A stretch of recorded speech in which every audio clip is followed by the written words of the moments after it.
Welcome to CrossPlatform Podcast, where we discuss how to solve productivity problems across platforms. I'm Augusto Pinaud, And I'm Art Gelwicks. and we're going to cover now what I call the Augusto's technology list. So that is the next thing on our list is Augusto's technology list. Did I record the wrong one? No, you're good. Okay, It looks no, live. fine. So, okay, you've talked about this in the past, and I want you to get more into this in detail. What So is this? mhm. So let's go into what is the technology list and why. Okay, number one, I may need to admit that I am a geek. That is going to come to the surprise of nobody.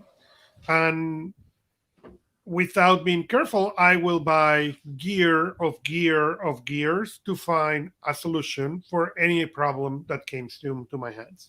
As you look into my office right now, there is 9 screens. Okay, and is this the first time there is 9 screens in my office? No. But this is the first time that those 9 screens have a purpose, or well, now for a while. So the technology card basically describe what is the purpose of each device or each electronic device that I have in my office. And the reason I create that was to avoid getting hardware to getting hardware. That was the initial reason. Okay, not to buy another piece of hardware because I like hardware. So what that produced, that was not the original intention, was that allowed me to evaluate really how I'm using, what I'm using, and how to use better the tools that I have. The second thing that brings is now when I look at new hardware, even when I'm looking to talk about reviews or to talk here on the show or anything, I look at them from a completely different perspective because it's not about, oh, okay, it's great, but what is the function that this device may or may not substitute in this list?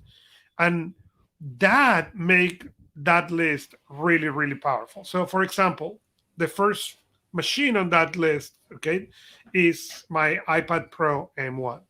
Okay.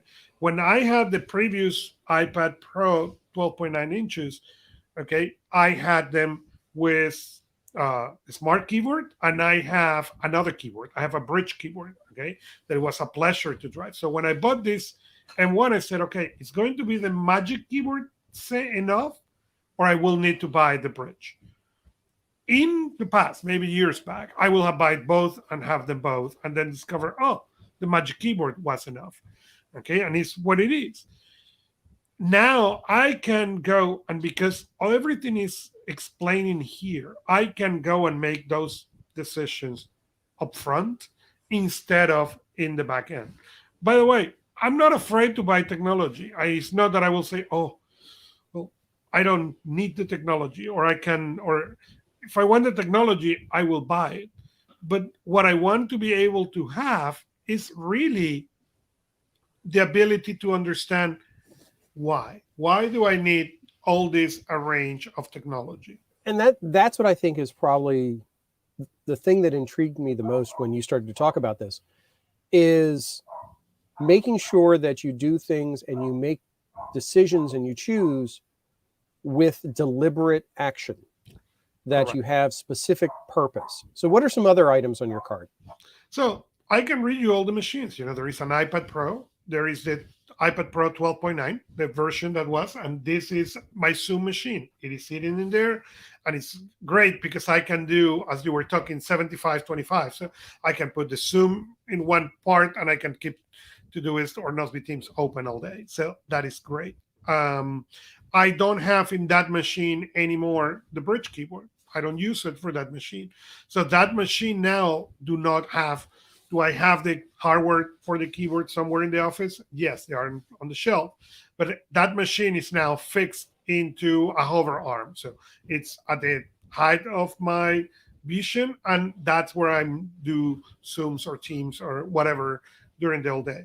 So I have a description of what my iPad mini does. I have an iPad Air 2 in here that I use for demos of Nosby Teams and the Personal Productivity Club. Okay, and it's just used for that. And why? Because a lot of times I'm in a conference call, but I'm also having one of the programs we have in there. We have the co-working space, and I have it open, so it allows me to have those two things at the same time. My cell phone. What is the things that I use on my cell phone? And that's probably one of the ones that changed the most. And recently, I upgrade my phone uh, from a 64 to 124 gigs. And I knew we needed to update it because I was getting to resist the phone. And I went to my list. Okay, what is the purchase, the function of the phone? I look into all that and say, oh, the problem is my phone now, my 64 is getting too small and I cannot fit this stuff. Okay, do I need a faster phone? Do I need a bigger phone? And the answer in those cases were no, based on the use. So I just went and bought the same phone with the double thing, and my daughter inherited my initial one. Works like a charm. I was going to ask you if your list includes things like device life cycle and upgrade cycle and things like that. Because I know from a corporate standpoint, often when you're supporting corporate infrastructure, you'll know, for example, if you have machines on lease that it's a 3-year lease, you're going to do a rotating lease program and things like that. But from a personal standpoint, we often don't do that because, again, we don't normally have, for example, machines on lease. So we'll be looking at devices and say, I'm going to keep it until it doesn't work anymore. Well, we're getting to the point now with devices that they could conceivably keep working long past when we should be thinking about making them upgrade, or be thinking about upgrades well soon of when their operable life will end. Chromebooks are a great example. There are two criteria for me on upgrade on the cycle, and on the iPads and the MacBook is when Apple will not upgrade anymore. Okay, to the latest OS. Okay, so I just makes sense. I just upgrade the initial MacBook Air. I have a MacBook Air 11-inch, and I upgraded this 2021 because of that. Apple announced this machine is now not going to be upgrading to the new operating system, so it was time to upgrade. Same thing on the iPad. As soon as they told me that the iPad that I'm using for Zoom that I described cannot upgrade anymore to iOS, whatever number it is, then that's the moment that machine will be out of my office. So thinking about that, and you've identified for me that you're designating the hardware to its core purposes when it should be cycled out of your system. But it raises a base question for me. A lot of these devices are multi-purpose devices. I mean, they're not they don't have just one job. So how do you handle that? I mean, I think about my laptop. My laptop does everything for me. All this is a script in here with two things. This is what we do. We all do this. We all tech people who love hardware do this. Okay, you saw the new shiny object. Okay, laptop with touchscreen and fan when it's too hot in your office. Okay, and you're like, oh, I need this. Okay, and you spend now the next, we hope it's half an hour, but I'm not going to admit the real number. Let's say half an hour looking at the specs, the machine. Imagine how well you will work it into this. And suddenly you decide, I'm not upgrading today. Great. You close the laptop, the tablet, the phone, and walk away. Now, 3 days later, that same device show up again, and you do the thinking again. Yeah. So does this apply to accessories as well? I think specifically about like my webcam. I'm always looking to say, oh, maybe I should get a better webcam. I've had the same webcam for about 5 years now. It works fine, does the job, picture looks good. I'm happy with it. I have not had a reason to upgrade, and yet I'm always looking to upgrade. How does your technology card handle things like accessories? So I have the hover bars that we have talked in this show before. What is the accessory? And the hover bar is there. The printer is there. Okay. And actually this week happened that I got a document that I wanted to print. It's 120 pages. And I did not want it to print single side. I wanted to print double side because I don't want to have 120 pages in there when it's 60 really. And this has come once in a while. Okay, my printer is an old HP. It's even an inkjet. That tells you how old that thing is. But it prints. Okay, my kids are probably the ones who use it the most, and they may have print one thing a month. Okay, I print less than that. So I have never, but I wrote in the technology card at the bottom on this date. Okay, I wish I will have a double side laser printer to print 120 pages. Leave it there. I'm making a decision today. No. Okay, I decided to go to Staples and print it in there, bound it, and I was done. But if I come back and I start seeing that often, then I made a decision. For example, I'm doing a project, okay, and with this project, I'm reading an incredible amount of content. The problem is when I start reading on my iPad, I have all the distractions, and I need a little bit more focus for this. So I decided, okay, I let me start looking for a device, and I begin with a test and decide that the device was a Kindle Fire. So I bought a Kindle Fire 7-inch. I don't remember how much it cost, but it was during Christmas promotion, so it was a really cheap purchase. Why? Because all that I needed is access to certain Kindle books, certain PDFs, and that's it. I don't need that machine to connect to the web. I don't need to do browser. I just need to be able to grab that device and read. But when I grab it now, that device is assigned specifically to that project. The other beautiful thing with that is now when I'm thinking on that, and I talk about this when years past, and I continue talking about that, when I talk about multiple browsers, okay, what that does is when I grab my iPad mini, the brain is like, okay, we are working, okay, because this contains everything work. Mm-hmm. When I grab now that Kindle Fire, the brains immediately switch it. Oh, we are just going to focus into this project. That's one of the things that's intriguing me about this is because you have dedicated purpose around the devices, you're not trying to make your devices be all things for all purposes. So you're not looking at having to get the most powerful tablet available so it can do all the jobs your laptop can do, because that's not its role. Mm-hmm. It's a tool that has very specific objectives. And I'm thinking about my particular tool set and defining those kinds of boxes. Where do those things fit in those boxes? And what things shouldn't be in other boxes? And how do you minimize overlap, though? That's my real question. There's some overlap that will happen, okay? And the reality is that if I'm outside on the streets with the iPad mini and I need to look something for this particular project that I mentioned, I got the Kindle Fire, I will be able to get there, okay? Mm-hmm. It's just not their main purpose. Okay, so if we think, so smartphones. How do smartphones fit into this conversation? Because this is, again, one of those situations where I have a device that could technically do all the jobs I'm asking all the other devices to do. But should I be asking it to do that? And there are two questions on that. One, should you be asking? Or two, do you want that device to be that? Okay, sorry. I don't want this screen to be the main screen I'm reading. Mm-hmm. Okay?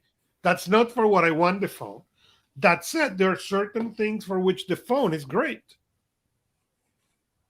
True. So what I have been able to do with this technology card is define what is this device great for. Have you found any instances where your card has let you down, where you think you've got it figured out and then you realize that you either there are 25 versions of this card. Okay, so card. This is an ongoing evolution. This is an ongoing thinking process. Okay, every time I look, for example, and I can tell you, we are recording this show in Lenovo. It's an Android 10.inches, Lenovo, the cheap one, Lenovo, and the IdeaPad. No, it's not the IdeaPad, Lenovo. The Duet. The Duet. Thank you. There you go. Okay. I bought the Duet. Again, I like the idea to have this screen. The reason I bought this Duet is I do a lot of podcasts. Okay. We do this Hmm. podcast. I do my own. We do productivity cast, anything Right. rattles there. Okay. I do a bunch of them. So I love to have a device where I don't need to configure, reconfigure. Now, this device is connected to the right microphone. Everything works. Okay. And that is the main use of that device.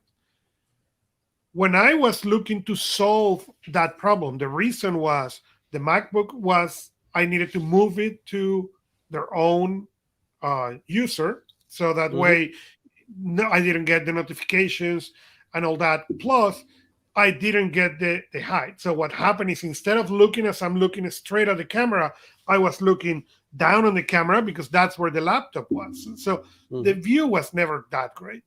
So I decided, okay, it's time I'm doing enough podcast and enough content that is starting to get worth it to invest into this machine. Okay. And I invest in a cheap machine. Okay. Was a Lenovo cheap 10.0 inches. If you ask me right now or you look at the card, that machine is set to be upgraded. I don't know when, but it's going to be upgraded by a tablet, Chrome tablet, that is at least 12 inches. Why? Because being 10, okay, and it happened on the pre-show, you were trying to share something on your screen, and then you need to get really, really close. Yeah, I wondered why you were creeping in through. You were getting ready to crawl through the screen at me. So, but That's that fine does because make it's sense. a 10-inch screen. When you share that, I'm seeing it probably in a 4-inch. I can see. No, that does make sense. But on the technology card, okay, I have the note, okay, of that thought purpose. Okay, like when you see Chromebook Lenovo Duet, okay, here it says when this machine gets upgraded, it should be upgraded to at least 12-inch Chromebook. Right. Okay? Okay. And it has the explanation. So what is beautiful about that is, and this happened, there is a bug right now on the Chrome OS. If you put your Lenovo Duet on tablet mode and go to sleep, it can wake up. So you need to reset it. And that happened in the morning, upgrade the system. I didn't notice and it wasn't working. And I said, oh, the machine died. Okay. Let me try to upgrade it. And so I went trying to see if we could revive the machine. I revived the machine. Perfect. Okay, it's not an issue on the machine. I found was a bug. Great. But all that thought process on what was going to be replaced with, it's in here. I Yeah, can see, now come in here and grab it, read it, and move on. that's interesting because you're defining your technology based on usage role, which my gut reaction on that is that makes perfect sense. But I almost want to approach it from 180 degrees. I want to look at and define those usage roles and then say what technology works within those roles best. So, for Correct. example, what I'm thinking of is I have a situation where I do a lot of graphic editing. Well, the graphic editing requires big screen, big monitor, powerful machine. Great. But I also need to be able to go someplace and show somebody designs, sites, and things like that. I'm not hauling all that gear with me to show them that. So I need something that's highly portable, easy to configure, consume, and has a good screen to display quality. And now I'm starting to think, okay, maybe my tablet is the answer for that because I can show in situations where I'm not changing. That's a different type of definition. Correct. Does that And I work can with your access from my technology? iPad, from my M1. That thing has data. I can take that thing under my arm and I can remotely connect in almost any of these machines. Right. So Yeah. if that comes, I can go remote, do the work in that machine, and walk away. The advantage with this is focus. Yes. Okay, that's really what kept me. And that's what I'm thinking is when we talk about this from a cross-platform perspective, I think it opens up opportunities because now we're not trying to say I need the single device that does all things. I can have multiple devices included in my platform that have specific purposes. And honestly, I think one of the things that you find, and correct me if I'm wrong, focused purpose devices are often less expensive devices because you're not trying to buy the thing that does all things for all purposes. that Kindle tablet that you have for reading is very good for reading, and that's its job, but it's also not nearly as expensive as an iPad Pro.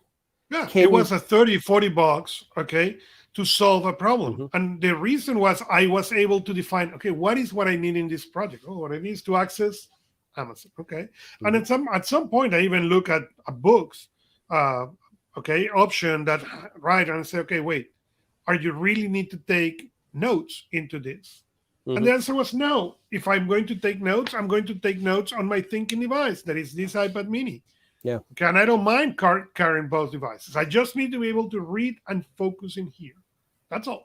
yeah. And That's then that had allowed me to make decisions as the Lenovo Chromebook, the Duet, that this, why I have not upgraded this iPad Air 2, for example. Okay. mhm, Well, one, because it still allows me to go to iOS 15. Okay. The moment Apple says this will not upgrade anymore, I will upgrade that machine.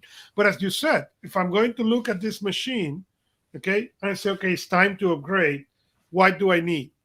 I mhm, can go and buy and use even a used iPad. I don't need the pencil. This machine has a particular purpose. And what I need is to replace that purpose. I don't need the high end every time. With my phone was interesting. Could I have gone and bought an Apple 12 or 13? mhm. Yes. I didn't. Okay. I just went, I got the same model I had before, an iPhone X. Okay. Why? It's still on the upgradable cycle. It's going to be for a couple more years. What I needed was more Mhm. memory. That I did not have on my notes any complaints about performance or anything. Yes, if I will have upgrade to a 13 will have been faster, obviously. Okay, but the upgrade was $200 And instead that of 1400. and I think that's probably what I see as the biggest benefit of your technology card is the fact that you can make the decision-making process a two-factor process. The first, defining the features that you absolutely must have, being clear about the role that a piece of technology is going to have. If I think about my webcam, for example, it has to have a clear picture. Great. Everything else is extra then. Does it have a ring light on it? That's an extra. Does it have a really good mic on it? That's an extra. Does it have USB-C versus USB-A? That's an extra. Because they don't, at the end of the day, they don't have a direct impact on that first criteria, which is to have a Correct. really clear picture. So if I can set my list of options around that first one and everything I look at meets that first one, then the rest of it is just a decision process. It's a matter of saying what would be nice to have, and that the need versus nice. But not only that, when you reverse that way, you also do the purchasing in a completely different way. That's true. That's very true. I don't know how many times if I look around and I talk about that overlap piece, I have very overlapping technology because I've gone through this iterative cycle of trying to find devices that do as many different things as possible. Correct. And a lot of it's not necessary. A lot of it I have, but I don't need a keyboard for my tablet to be able to use my tablet as a laptop somewhere because I got a laptop that I can use for that. I have a device Well, that meets and that that is role. the other thing. If I go to a meeting, okay, tonight I have a meeting, okay, Mm-hmm. so I can now go and say, okay, I'm going to have a meeting tonight with a client. Okay, what do I need for this meeting? Okay, well, what I really need is a notebook. I'm not going to be working. I'm not going to be doing demoing. I'm not going. It's Mm-hmm. just a meeting. Okay, then what is my notebook? Is the iPad Mini. This is my thinking device. I call the CEO device. Mm-hmm. Okay, this is my thinking device. Here is where my notebooks are. If I take the iPad, the normal iPad with me, okay, and discover, oh well, we're not going to show anything. I'm just going to take notes. Can I access that notebook in this iPad? Yes. Mm-hmm. Okay, but it's not designed for that. I don't bring this iPad to make notes. I bring the other one. So that also allow me to not triplicate accessories. There is something that I used to do in the past. Oh, I bought all the keyboard for this one and all the keyboard for every tablet or computer that I have on every accessory. No. I don't need it. So I don't have What it. what is interesting to me about this is because there is a stumbling block mentally that we're talking from, I don't want to say a position of entitlement, but the ability to have privilege of having multiple devices. So let's say, for example, Agreed. you only have a singular device, your laptop, your iPad, whatever. I could see this exact same approach, though, applying to apps. But Defining you can what apply it, to apps even yeah. when I have the MacBook, okay, and you don't need to have multiple devices. Okay, Mhm. if you go to the iPad, that's different because you cannot do profiles. Okay, but Windows, you can do profiles. Mhm. MacBooks, you can do profiles. Okay, Chromebooks, you can do profiles. Okay, so I'm forget about the 9 devices. Just define what that profile is for. If Mhm. you look into my MacBook right now, you will find the Augusto, but you will find the productivity voice profile, and you will find the podcast recording one. The podcast recording one has access to nothing. I don't want notifications, calendar, nothing. That is just for Yeah. when, Okay. for whatever reason, I need to use the Mac to podcast recording. So all the machine resources are for podcasts. And what that allows you is you have no distraction. If I load the podcast recording, there is no way for me to go to open the calendar or the email or get Mhm. distracted. There is nothing in there. That gives you, again, this is not done to buy more gear. That's the result. Okay. But it was really thought for focus. How can I sit in from this device and be more effective for a longer period of time? That siloed approach, I think, really carries a lot of weight. Um, I do something similar on Android where I use screens in my Android launcher. I have a screen for each of my clients.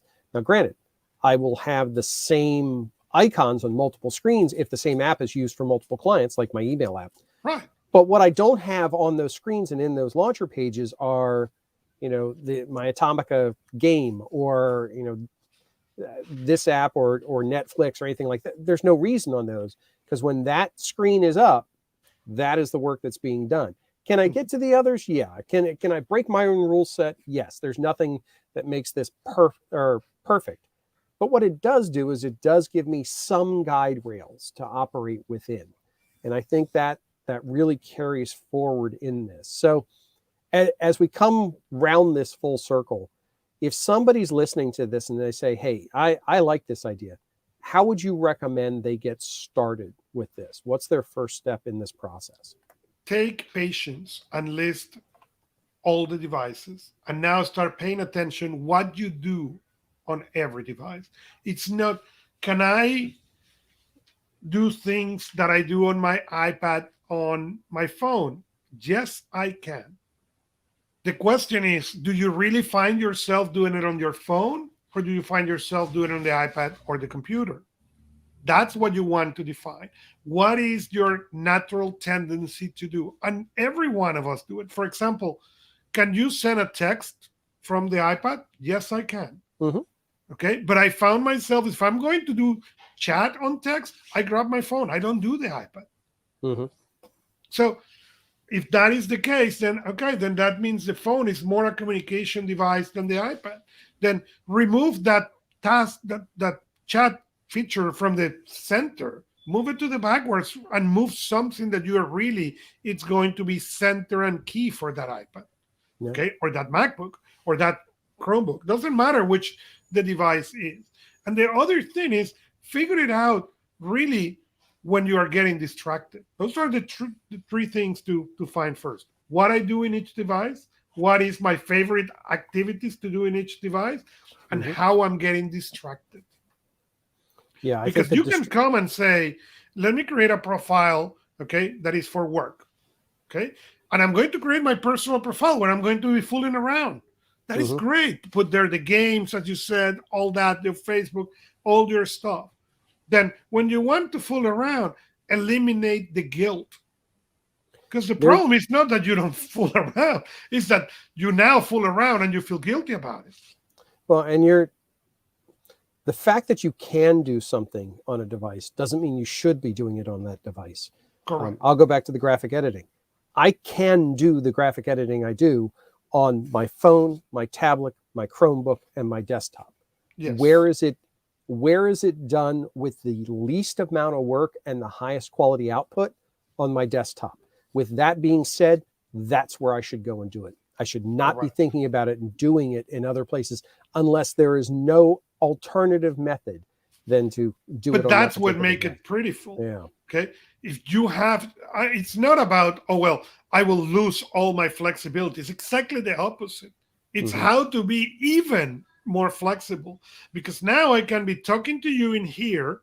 I can move to have a Zoom call in here. Okay. And I don't need to reconfigure that machine and spend 5 minutes closing, killing. Okay. I can jump to a Zoom call right now. Okay. Or I can even go to this other side. Okay. And work into the MacBook, because that stuff need to be done on the MacBook. Okay. But I don't need to reconfigure, move the machines, nothing. And if I want to say, okay, I really need to go and deep thought to solve this problem, this is all that I take with me. Yeah. Can I access all that I just said in this device? Yes. Will I try to do that in all that in this device? No. Thank you very much. And I think you've hit the nail on the head there. I mean, that's really, when we think about cross-platform solutions, they don't all have to be the equal. They can have various purposes, various levels of solution. They should excel at something in your platform, but they don't all have to excel at the same thing. If you think about it like a sports team, you've got quarterback, if I use the football analogies, you've got quarterbacks, you've got halfbacks, you've got offensive linemen, but you don't normally ask your punter to be your quarterback. That's not their job. They have a job, let them do it and let them do it well and get the right thing to do that job. And I couldn't agree more. So I'm looking forward to digging into this more in the future. I'm going to play around with this, honestly. I'm going to play around with this idea. I'm looking forward to discuss your technology card. Well, mine is very different, and mine's actually going through a process of being realigned and reset. So, but that will make it powerful. In a couple of weeks, maybe we'll revisit this and dig into what I found as I've tried to implement my own version of the Augusto technology card. That sounds like a plan. So follow us where you like to listen podcast, like us, or subscribe to us and leave us a review. You can interact with us in personalproductivity.club. We are Augusto Pinaud and Art Gelwicks, and see you next time from your favorite device.